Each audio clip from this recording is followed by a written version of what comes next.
Bonjour et bienvenue dans le monde du Guru Loco. Alors aujourd'hui, on parle de quelque chose qu'on s'attendait plus de voir, c'est-à-dire Simplify 3D version 5.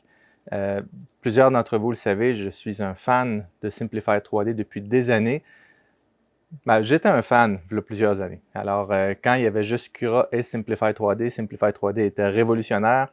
On pouvait placer des supports, on pouvait avoir plus d'ajustements facilement. Cura permettait de faire plusieurs choses, mais au niveau du support, c'était assez difficile. Là, je parle de 4-5 ans. V'là 4 ans peut-être. Mais là, il y a d'autres joueurs qui sont arrivés sur le terrain et on attendait avec impatience Simplify 3D version 5. Et elle est sortie, je crois, là 2 semaines. Et j'ai pris le temps de la tester. Alors, je connais beaucoup Simplify 3D, je connais toutes les options qu'il y a dedans. J'ai regardé la nouvelle version, j'ai passé à travers, puis je vais vous donner mon opinion là-dessus. Alors, je crois qu'il vaut 200, si on n'a jamais acheté Simplify 3D, il vaut 200 $ américains. Puis si on l'a déjà acheté, il y a un upgrade à 60 $ américains pour un slicer. Alors, on va regarder les nouveautés qu'ils ont fait. Alors, j'ai la liste ici. Bon, Adaptive Layer Height, c'est-à-dire que si j'ai une impression, par exemple, en forme d'arche, dans le bas, il va faire des plus grosses couches et dans le haut, il va faire des plus petites couches pour minimiser le support. C'est cool, mais Prusa Slicer a déjà ça, puis il y a d'autres slicers qui ont ça aussi. Donc, c'est correct, c'est une nouveauté, mais c'est pas nouveau sur le marché. Le remplissage, alors, il y a différents, il y a plus de remplissage, il y a cubique, il y a gyroïde. Les autres slicers ont ça depuis longtemps, donc c'est pas nouveau. Ensuite de ça, ça va cacher automatiquement, vous savez, les genres de petits boutons, lorsque l'impression arrête et redémarre, bon, ou change de layer. C'est correct, ça le fait. On pouvait juste dire, ben, part sur un coin. Donc, ça va bien. Alors, oui, c'est une nouveauté, mais si on regarde, mettons, avec Clipper, puis l'ajustement du Pressure Advance, cela n'est plus nécessaire. Donc, oui, c'est une nouveauté pour ceux qui ont des machines avec Marlin, mais rien de révolutionnaire. Le remplissage dynamique, c'est-à-dire que les couches du dessus vont être plus denses que celles d'en dessous, ça existe déjà auprès de d'autres slicers. Donc, rien de nouveau là. OK. La création de support facile, c'est-à-dire que je tiens mon bouton enfoncé puis frou, je fais du remplissage où ce que je veux. Ça, c'est vraiment bien. Alors ça, Simplify 3D version 5 pour les supports est vraiment très bien. Donc, c'est une nouveauté intéressante par rapport à Simplify 3D version 4. Est-ce que ça vaut 200 $ américains ou 60 $ américains pour l'upgrade? Non, mais c'est cool. Ensuite de ça, on peut choisir le remplissage des supports. Alors, je ne vous recommande pas de faire des supports trop massifs parce que l'idée des supports, c'est que je puisse les briser facilement. Ensuite de ça, on peut changer la forme des supports. Ensuite de ça, on a un preview plus détaillé avec des nouvelles couleurs. OK.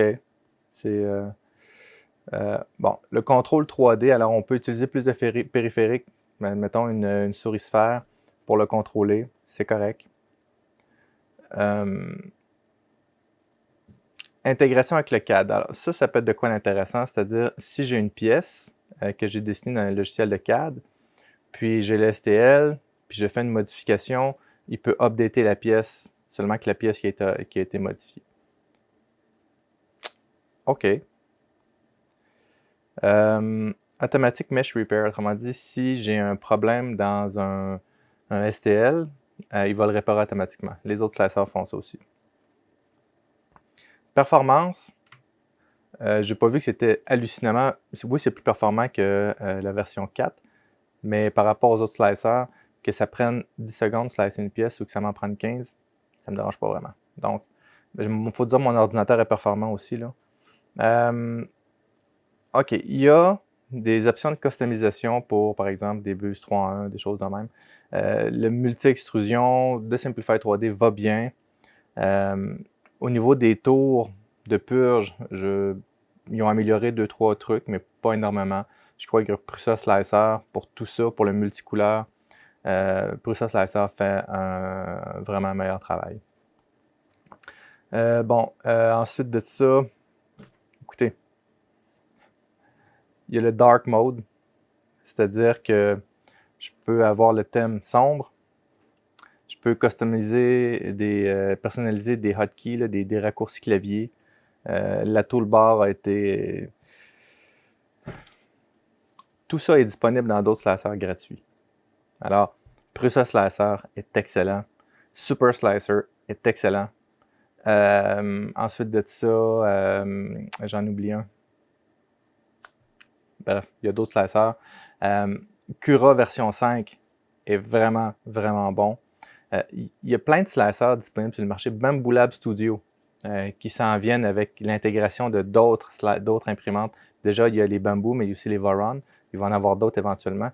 C'est des super bons slicers. Ça coûte rien. Alors, Cura, à un moment donné, il tournait tout le temps dans les mêmes ajustements. Il y avait des petits plugins, des choses de même. Mais là, avec la version 5, ils ont vraiment revampé Cura au complet. Donc, il est excellent, Cura. Super slicer. Une fois qu'on l'a maîtrisé, il est super bon. Donc, doit-on payer 60$ ou 200$ pour la version 5? Pas du tout. Alors, je suis vraiment déçu de cette nouvelle version-là. Je m'attendais, j'ai payé 60$ pour faire l'upgrade. Je l'utilise. J'utilise Simplify 3D version 5, 1 parce que je l'ai payé, puis 2, je suis familier avec. Mais j'utilise aussi Super Slicer, puis j'utilise aussi Bamboo Lab Studio. Donc, je ne m'en tiens pas seulement qu'à un slicer. Puis, avoir su, si j'avais pu tester la version 5, je ne l'aurais pas acheté. Je serais resté avec Super Slicer, la version 4 et Bamboo Lab Studio. Donc, devez-vous acheter Simplify 3D version 5? Non. La réponse est aussi simple que ça. Donc, merci beaucoup aux supporters de la chaîne qui sont ceux-ci. Si vous avez aimé la vidéo, comme d'habitude, mettez un like. Si vous n'êtes pas abonné, c'est le bon temps de vous abonner. Merci beaucoup et à bientôt.